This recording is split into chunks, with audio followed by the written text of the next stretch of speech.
Sat Shri Akal, Adab, Namaste. A very, very, very, very beautiful day for all of you PMC English viewers, my dear friends.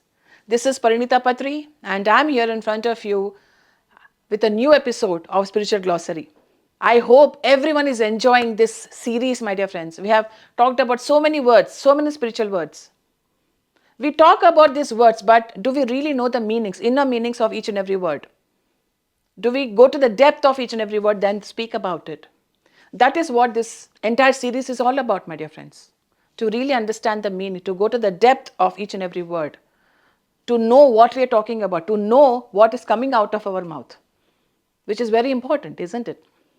So today, my dear friends, in this episode of Spiritual Glossary, we are going to understand about spiritual triad. Spiritual triad. And this is what we are talking about. So without any further delay, let us get to know what is this spiritual triad all about. So when esoterists talk about Atma, Buddhi, Manas, or about the spiritual triad, they are referring to the vehicles of the solar angel within man. It is a vortex of energy that connects the mental permanent atom, the Buddhic permanent atom, and the Atmic permanent atom. Each atom exists on the highest level of each of the three bodies: mental, Buddhic, which is intuitional, and Atmic. The higher bodies of the unfolding human soul are embryonic. They are not open or built yet. The transpersonal self is the door to the spiritual triad, which can be translated simply as a sphere of energy where you can come in contact with a very high voltage of light, love, and power. And the spiritual triad is the higher body of the transpersonal self. You can have access to it through fusing with the consciousness of the transpersonal self. And it is in these moments of fusion that you begin to build your own intuitional and higher bodies, evoking from your own core potentials to build them. The bridge leads you to the spiritual triad, which is a great magnetic field of great potency. It may attract impressions or inspirations from the spiritual centers existing on higher mental, intuitional, or atmic planes. And illumination is a breakthrough into the intuitional plane. Your consciousness now works on the intuitional plane as intuitional awareness.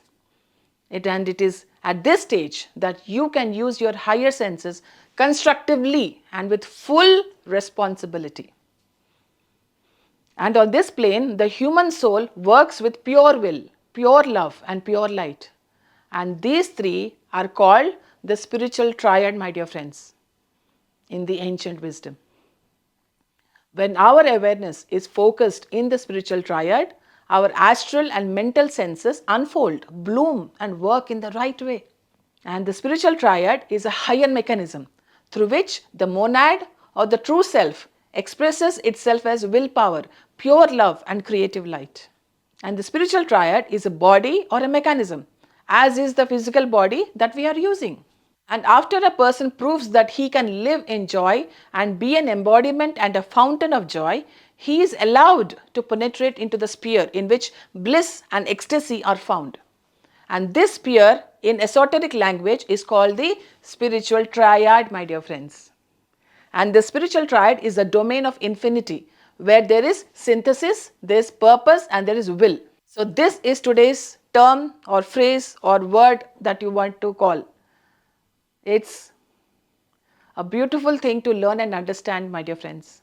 And this particular word has been taken from books called The Psyche and Psychism, Joy and Healing, and Challenge for Discipleship.